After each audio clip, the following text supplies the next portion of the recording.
God is so good. Cerpen tulisan Era Elfriana Sitanggang. Lolos moderasi pada 29 Oktober 2022. Berikut kisahnya. Pada tanggal 13 Juli tahun 2022, saya melanjutkan langkah saya untuk kembali merantau lagi ke negeri asing.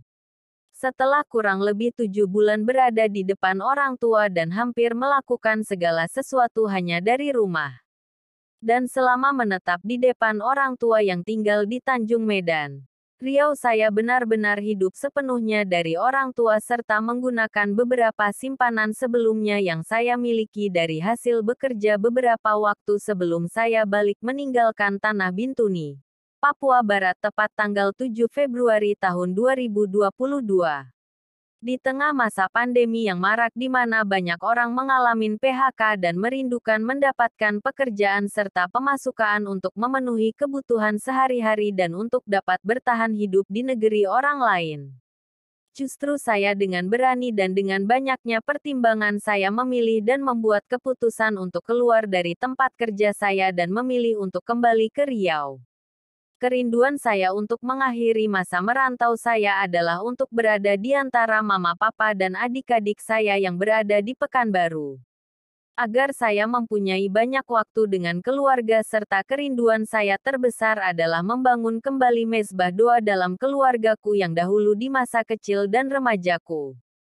Saat-saat berada di ruang makan dan makan bersama yang selalu diawali dengan doa dan dapat berbagi satu sama lain untuk bercerita tentang hari-hari dari kedua orang tuaku dan bahkan adik-adikku. Selain itu juga alasan untuk aku meninggalkan tanah Papua adalah kondisi fisik yang saat itu sedang tidak baik-baik saja karena aku mengalami sakit penyakit pada bagian paru-paru kananku.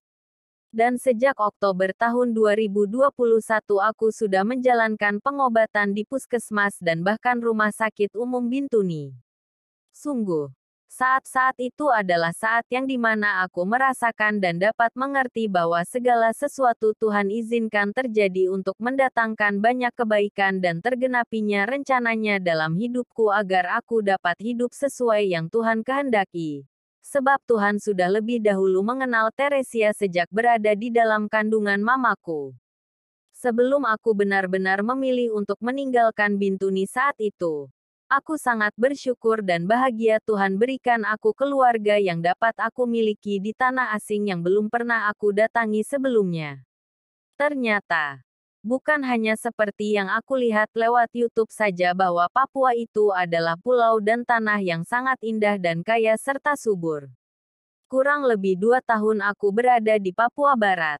Aku sangat bersyukur dapat melihat keindahan dan kekayaan negeri Papua secara langsung dan aku dapat menjalin relasi persaudaraan dengan saudara-saudara di tanah Papua dengan baik, begitu juga dengan adik-adik yang sangat lucu-lucu dan mempunyai nilai keunikan masing-masing. Rambut keriting dan kulit hitam menjadi ciri khas dari mereka.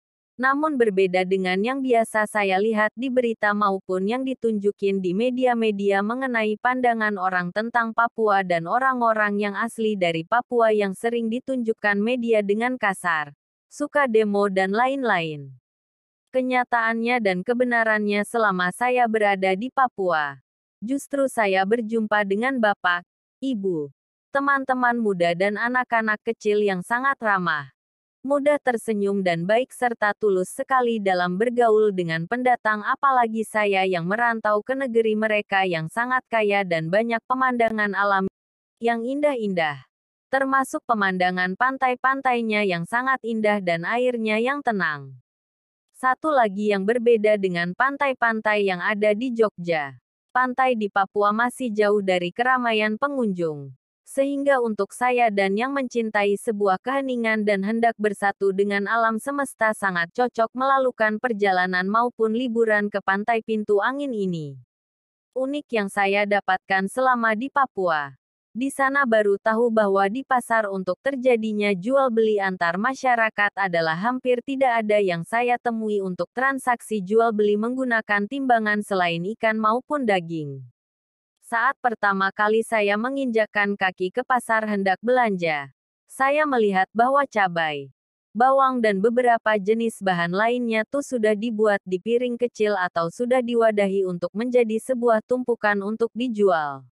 Dan hal yang membuat saya heran lagi adalah harga jual beli dari hasil bumi yang asli dari tanah Papua nan subur ini harganya relatif murah.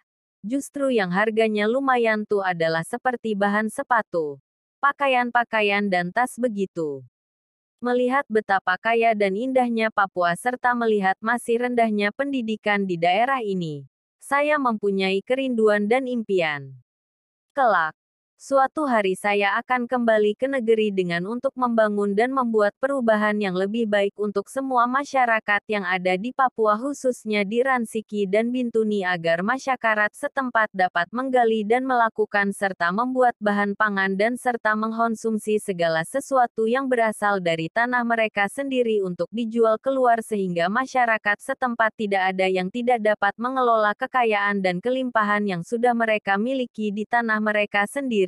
Sebab, dari yang saya amati justru pendatanglah yang banyak menggunakan peluang yang besar di negeri untuk menjadi kaya dan penuh kelimpahan. Sekiranya kerinduan ini sesuai dan berkenan dengan Tuhan Sang Pemilik alam semesta, di sana, rindu untuk bisa menjadi seseorang yang membuat perubahan serta menjadi seorang yang memberikan pendidikan terbaik untuk anak-anak di Papua agar dapat bersekolah dengan baik dan akhirnya sanggup membawa negeri yang mereka miliki menjadi maju dan sukses sebab mempunyai anak-anak yang cerdas serta kaya akan karakter dan moral yang terbangun baik. Impian mumpung di Papua bisa main ke Raja Ampat. Ternyata selama di sana saya masih paling jauh dapat pergi ke tanah tempat pertama kali Injil masuk ke Papua Barat. Tak apa-apa. Itu sebuah pengalaman yang indah dan sangat menyenangkan sehari sebelum saya benar-benar kembali ke Pekanbaru saya bisa sampai ke puncak bukit pertama kali Injil diwartakan di Papua.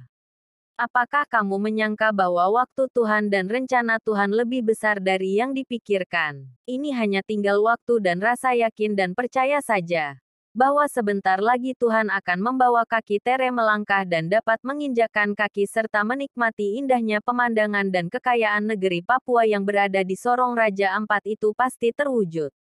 Tak peduli caranya gimana, waktunya kapan. Saya hanya mau tetap percaya bahwa segala niat baik dan kerinduan saya yang besar ini sudah datang ke arah saya dan akan membawa saya untuk hanyut dan terpesona sampai terwujudnya impian terbaik saya ini yang sungguh nyata dan menjadi kesaksian hidup yang luar biasa untuk Tuhan yang adalah sumber segala penyediaan yang kuperlukan.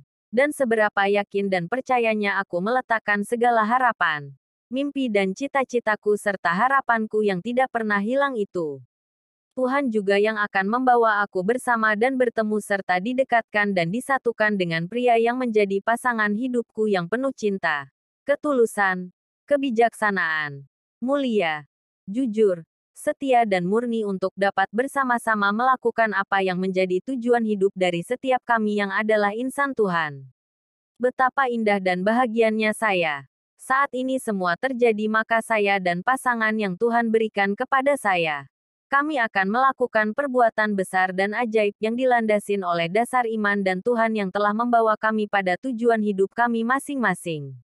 Sehingga melalui hidupku dan kehidupan pasanganku yang sangat menyenangkan, menarik dan membahagiakan kami saling berbagi satu sama lain untuk saling melengkapi dan berbagi kebahagiaan yang telah kami miliki dan sudah menjadi utuh dalam satu pribadi kami.